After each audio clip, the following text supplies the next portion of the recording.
السلام علیکم۔ آج جمعہ ہے مئی کی 8 تاریخ۔ میں ہوں خالد حمید، خبروں کے ایک بلیٹن کے ساتھ۔ امریکی وزیر خارجہ مارکو روبیو نے کہا ہے کہ امریکہ کو آج کسی بھی وقت تہران کی جانب سے اپنی نئی امن تجویز پر جواب موصول ہونے کی توقع ہے۔ دوسری جانب ایران نے اعلان کیا ہے کہ اس نے خلیج عمان میں ایک آئل ٹینکر کو اپنی تحویل میں لے کر ملک کے جنوبی ساحل کی طرف منتقل کر دیا ہے۔ ایرانی حکام کے مطابق یہ کارروائی اس الزام کے تحت کی گئی ہے کہ ٹینکر ایران کی تیل برآمدات میں رکاوٹ ڈالنے کی کوشش کر رہا تھا۔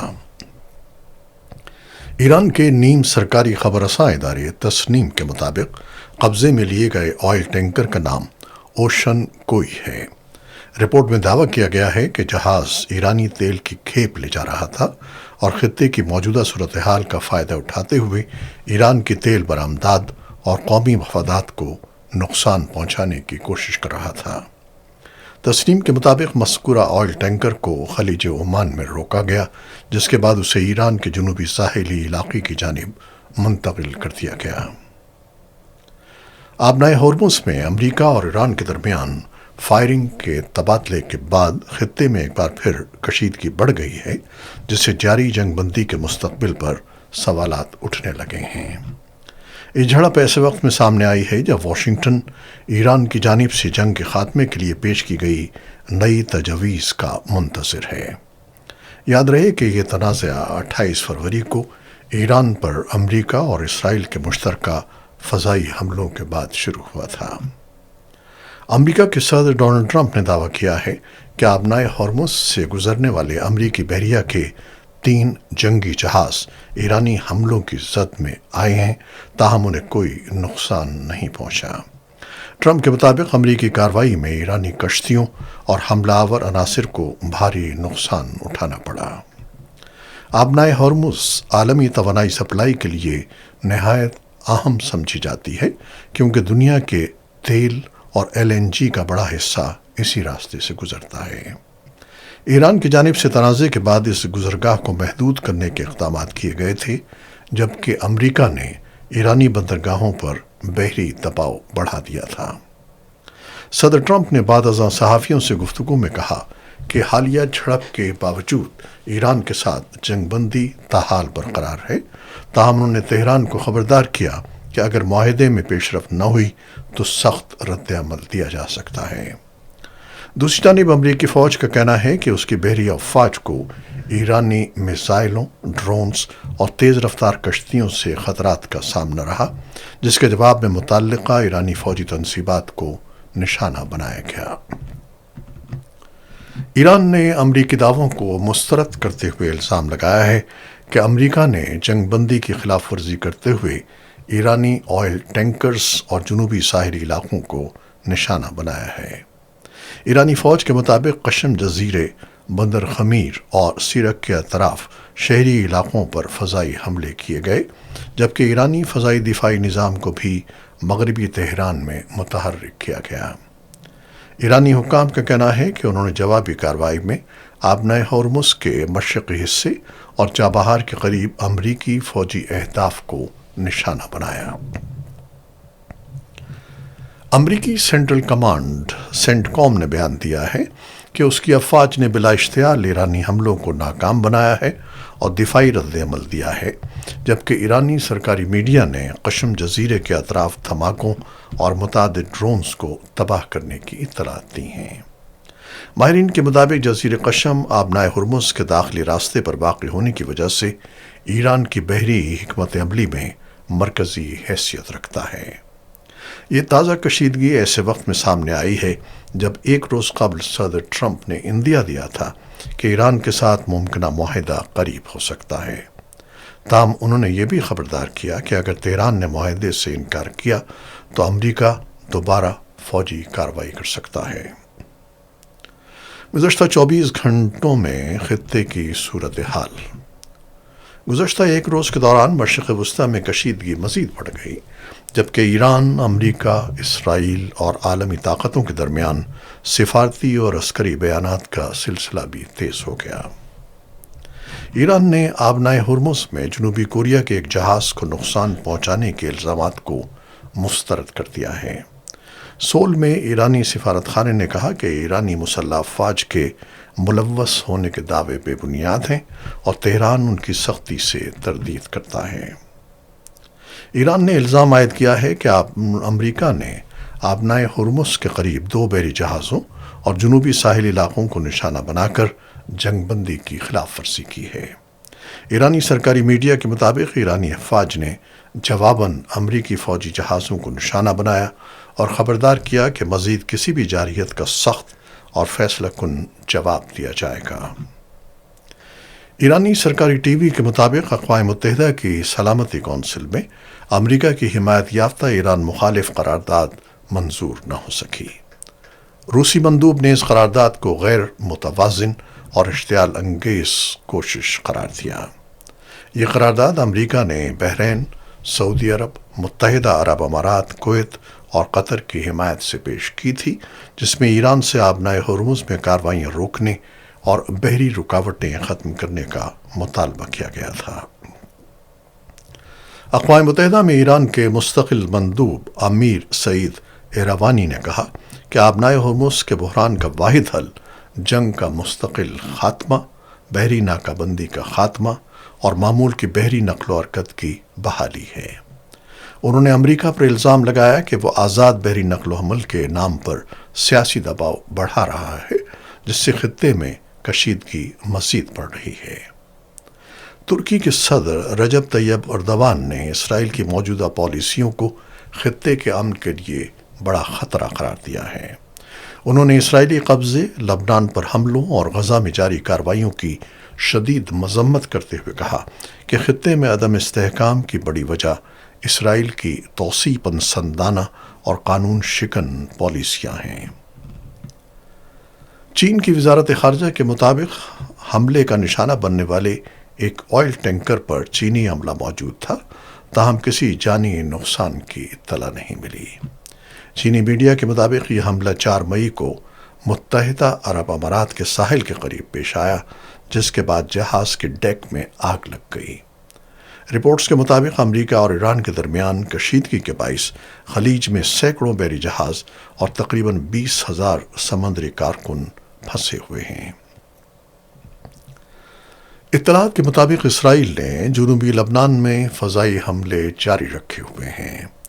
لبنانی میڈیا کا کہنا ہے کہ دوئر، حروف اور جبوش نامی قصبوں میں ہونے والے حملوں میں بچوں سمیت کم از کم 11 افراد جاں بحق اور درجنوں زخمی ہو گئے ہیں۔ ایک امریکی عہدیدار کے مطابق حالیہ حملوں کے باوجود لبنان اور اسرائیل کے درمیان مذاکرات کا نیا دور 14 اور 15 مئی کو واشنگٹن میں متوقع ہے۔ اسرائیلی وزیر اعظم بنجامن نیتن یاہو نے بیروت میں حزب اللہ کے ایک سینئر کمانڈر کی ہلاکت کی ذمہ داری قبول کرتے ہوئے کہا کہ کوئی بھی اسرائیلی کارروائیوں سے محفوظ نہیں ہے۔ امریکی اخبار واشنگٹن پوسٹ کے مطابق امریکی صدر ڈونلڈ ٹرمپ اور چینی صدر شی جن پنگ کی آئندہ ملاقات میں ایران اور مشرق وسطی کی صورتحال مرکزی موضوع ہوگی۔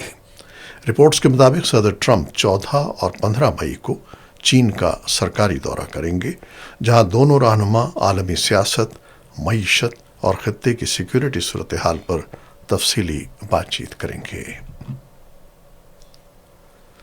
ویٹیکن ذرائع اور سیاسی تجزیہ کاروں کے مطابق پوپ لیو اور امریکی وزیر خارجہ مارکو روبیو کی ملاقات کے بعد جاری ہونے والا بیان اس بات کا اشارہ تھا کہ دونوں جانب حالیہ کشیدگی کو کم کرنے کی کوشش کی جا رہی ہے۔ ویٹیکن نے اپنے بیان میں کہا کہ دونوں رہنماؤں نے دو طرفہ تعلقات کو مزید بہتر بنانے کے مشترکہ عزم کا اعادہ کیا۔ یہ ملاقات اس لحاظ سے بھی اہم سمجھی جا رہی ہے کیونکہ ڈونلڈ ٹرمپ حالیہ دنوں میں ایران اسرائیل تنازع پر پوپ کے موقف پر سخت تنقید کرتے رہے ہیں۔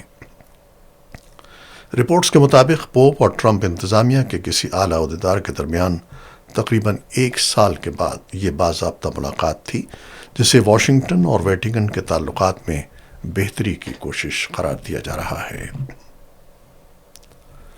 برطانیہ میں وزیر اعظم کیئر اسٹارمر کی جماعت لیبر پارٹی کو مقامی انتخابات میں شدید نقصانات کا سامنا کرنا پڑ رہا ہے، جبکہ نائجو فراج کی جماعت ریفارم یو کے ملک بھر میں نمایاں کامیابیاں حاصل کرتی دکھائی دے رہی ہے۔ ابتدائی نتائج کے مطابق لیبر پارٹی اب تک 200 سے زائد کونسل نشستیں کھو چکی ہے، جبکہ ریفارم یو کے نے سینکڑوں نئی نشستیں جیت لی ہیں۔ سیاسی مبصرین ان انتخابات کو اسٹارمر کی قیادت کے لیے ایک اہم امتحان قرار دے رہے ہیں، خاص طور پر ایسے وقت میں جب عوامی سروسز میں لیبر کی مقبولیت میں کمی دیکھی جا رہی ہے۔ نتائج پر رد عمل دیتے ہوئے کیئر اسٹارمر نے کہا کہ وہ انتخابی نتائج کی مکمل ذمہ داری قبول کرتے ہیں، تاہم انہوں نے استعفیٰ دینے کے امکان کو مسترد کیا۔ لندن سے تجزیہ کاروں کا کہنا ہے کہ یہ انتخابات برطانوی سیاست کے لیے خطرے کی گھنٹی ثابت ہو سکتے ہیں، کیونکہ عوام مہنگائی، معاشی دباؤ اور حکومتی کارکردگی پر بڑھتی ہوئی ناراضگی کا اظہار کر رہے ہیں۔ Pakistan Tehreek Insaf P T I کے سینیٹرز نے سینٹ اجلاس سے واک آؤٹ کرتے ہوئے بشرا بی بی کی اٹیارہ جیل سے رات کے وقت ہسپتال منتقلی کو مشکوک اور انسانی حقوق کی سنگین خلاف ورزی قرار دیا ہے۔ پارٹی کے پارلیمانی لیڈر سید علی ظفر نے ایوان میں نقطہ اعتراض اٹھاتے ہوئے کہا کہ اس واقعے نے ملک بھر میں تشویش پیدا کر دی ہے۔ ان کے مطابق بشرا بی بی کو اچانک اور خفیہ انداز میں ہسپتال منتقل کیا گیا اور بعد میں دوبارہ جیل لایا گیا، تاہم حکومت یا جیل حکام کی جانب سے کوئی وضاحت نہیں دی گئی۔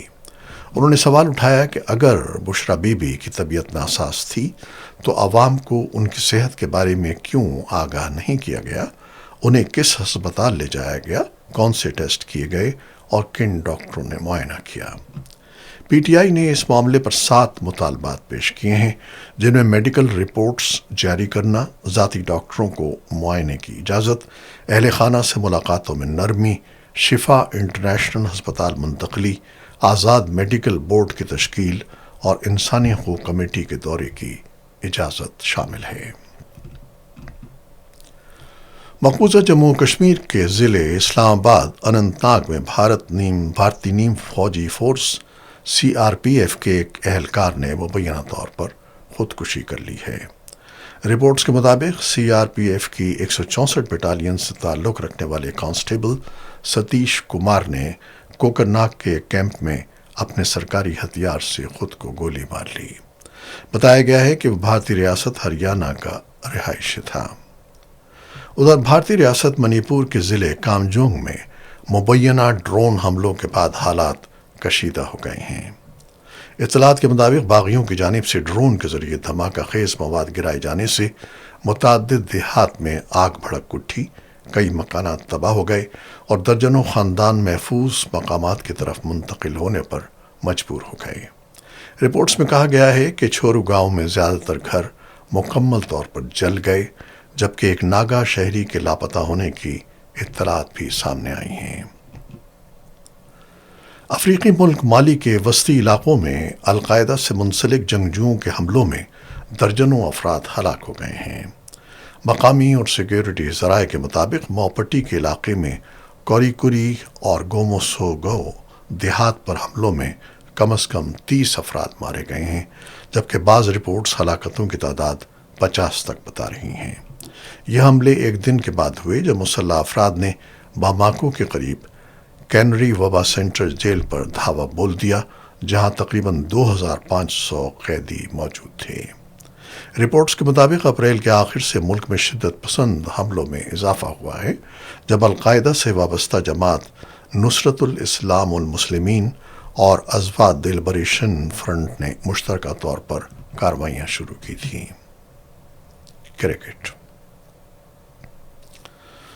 پاکستان کے بنگلہ دیش کے ٹور کے پہلے ٹیسٹ کے پہلے روز بنگلہ دیش نے پاکستان کے خلاف 4 وکٹوں کے نقصان پر 301 رنز بنا لیے ہیں۔ ڈھاکہ میں کھیلے گئے میچ میں پاکستانی کپتان شان مسعود نے ٹاس جیت کر پہلے فیلڈنگ کا فیصلہ کیا اور ابتدائی 2 وکٹیں جلد حاصل کر لیں، تاہم اس کے بعد کپتان نجم الحسین شنٹو اور مومن الحق نے تیسری وکٹ کے لیے 170 رنز کی شاندار شراکت قائم کر کے ٹیم کو سنبھالا دیا۔ نجم الحسن شنٹو نے 101 رنز کی ذمہ دارانہ اننگز کھیلی، جبکہ مومن الحق 91 رنز بنا کر آؤٹ ہو گئے۔ دن کے اختتام پر مشفق الرحمان 48 اور لٹن داس 8 رنز کے ساتھ وکٹ پر موجود تھے۔ پاکستان کی جانب سے شاہین شاہ آفریدی، محمد عباس، حسن علی اور نعمان علی نے ایک ایک وکٹ حاصل کی۔ یہ تھی وہ خبریں جو یوٹیوب چینل پر ہم نے آپ کے لیے پیش کی ہیں۔ آپ ہمارے چینل کو دیکھتے ہیں، شیئر کرتے ہیں، پسند کرتے ہیں اور اپنے کمنٹس میں اپنی محبتوں کا اظہار کرتے ہیں، جس کے لیے ہم آپ کے بےحد مشکور ہیں۔ اپنی ان کوششوں کو جاری رکھیے گا۔ خالد حمید کو اب اجازت دیجیے گا۔ اللہ حافظ۔